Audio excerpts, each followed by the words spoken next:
The story of Rome, like all great civilizations, begins in the known past.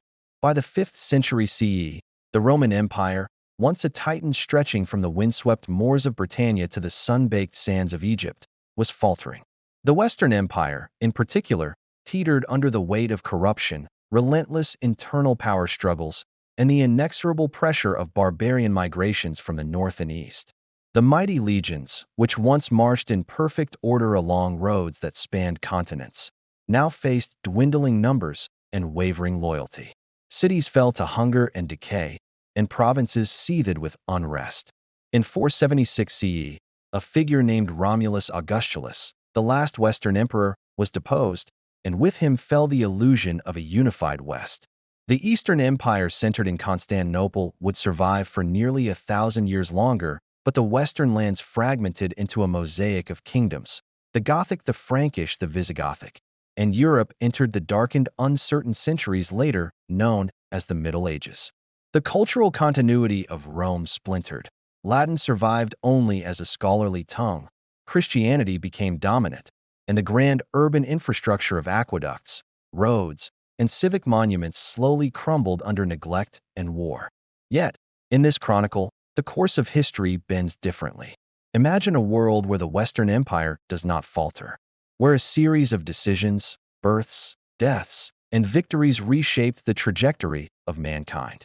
In this alternative unfolding, the year 476 CE is not a year of collapse, but one of consolidation.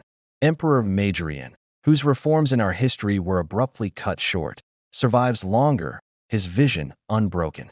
His armies, disciplined and bolstered with federated barbarian contingents who swear loyalty to Rome rather than to foreign kings, repel incursions that once overwhelmed the empire. The Senate, invigorated by competent leadership and the promise of stability, regains its role in governance, balancing power with the emperor's authority. Provinces that once bristled with resentment are persuaded to join not through fear, but through incentive, trade privileges, cultural integration, and military honor. The empire endures because it adapts, rather than fractures, and the Dark Ages, as known to our world, never descend. By the turn of the first millennium, Rome stretches its influence over a continuously governed Europe. Its borders, once imperiled by successive waves of invaders, are now fortified with advanced military logistics and a professionalized, multi-ethnic army whose loyalty is to the eagle alone. Roads, aqueducts, and ports are maintained, expanded, and mechanized where possible. Education flourishes, anchored in classical study, but incorporating knowledge from the far-flung reaches of the empire. The astronomical observations of Egypt, the engineering of the Hellenistic East, and the philosophical rigor of Greece. Latin, no longer merely a language of liturgy and law, becomes the lingua franca of trade, diplomacy, and science, bridging cultures that once stood divided.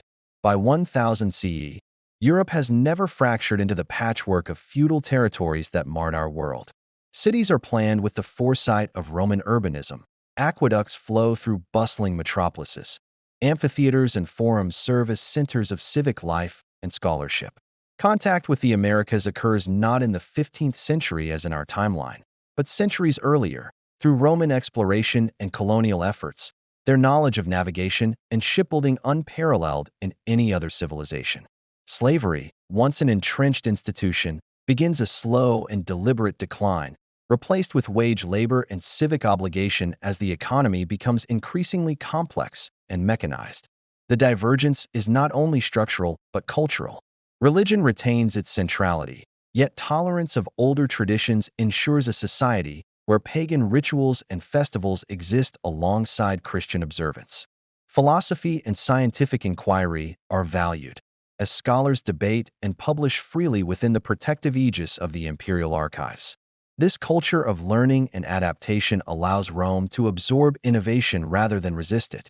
Thus, by the 15th century, Rome's longevity positions it to industrialize centuries earlier than the fractured European nations of our history. Watermills and aqueduct systems evolve into mechanical factories, and rudimentary steam engines appear alongside improved road networks, enabling trade and communication at unprecedented scales. The empire, unlike our world, is not disunited at the threshold of modernity. It enters the Renaissance not as a rebirth, but as a continuum, centuries of accumulated knowledge and culture converging with nascent technology. By the 17th century, the eternal Roman Empire had reached the zenith of its influence. Its borders spanned continents, incorporating lands that in our timeline were separate kingdoms or colonies of rival powers. The Americas, partially explored and partially integrated under Roman governance centuries before Columbus, were dotted with Roman cities whose architecture reflected the grandeur of the empire. Marble columns, aqueduct-fed public baths, and sprawling forums where commerce and civic debate flourished. Trade routes extended across the Atlantic and Pacific alike, connecting distant provinces through a sophisticated network of roads, ports, and messenger relays. The empire's economy, a hybrid of market innovation and state regulation, was more stable than any fragmented realm in our world. Coinage, standardized and minted in every province, facilitated commerce, while taxation was calculated to incentivize development rather than stifle it. Culture in this enduring Rome was both static and dynamic. Latin remained dominant, but regional dialects persisted, enriched with local idioms and vocabulary. Philosophy, mathematics, and natural science thrived under the empire's patronage. Scholars traveled freely between Alexandria, Rome, Carthage, and Londinium, their findings carefully archived and disseminated. Technology advanced steadily.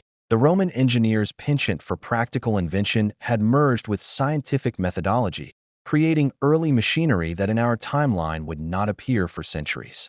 By the early 18th century, rudimentary steam engines powered industrial workshops in Rome, Byzantium, and along the Rhine. Textile production, metallurgy, and transport infrastructure all advanced under a centralized authority that could coordinate vast projects across continents, a feat impossible in our fractured historical reality.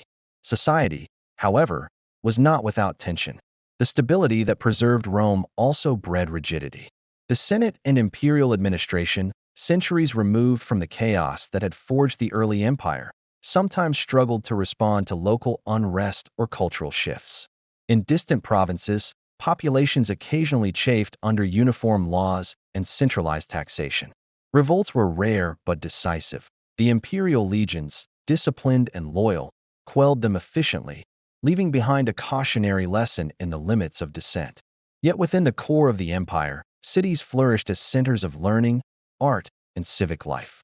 Public spectacles continued in grand amphitheaters, now incorporating innovations such as movable stages and early mechanical devices to awe citizens.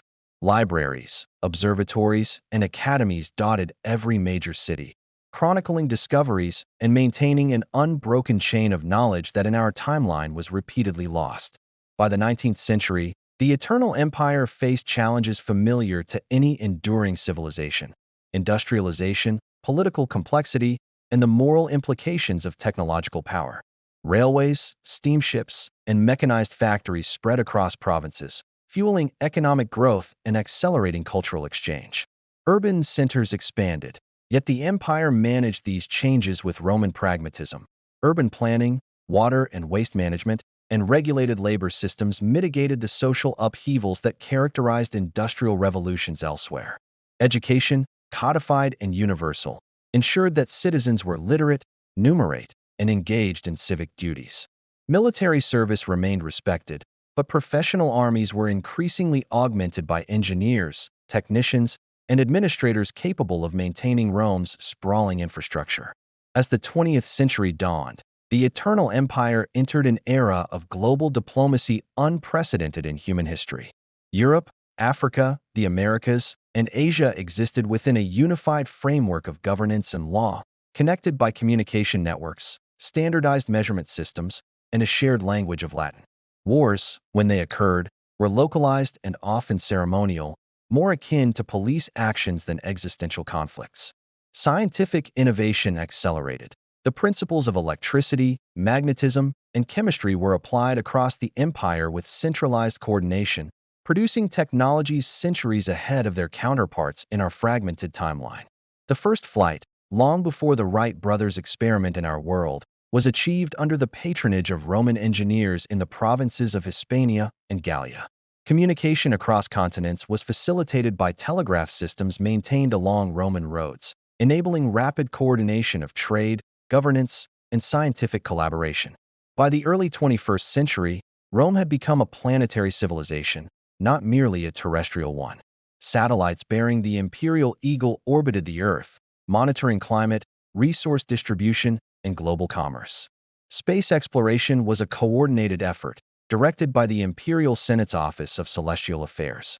Colonization of Mars, terraforming projects, and the beginnings of orbital industry were all undertaken under the aegis of Rome's unified authority.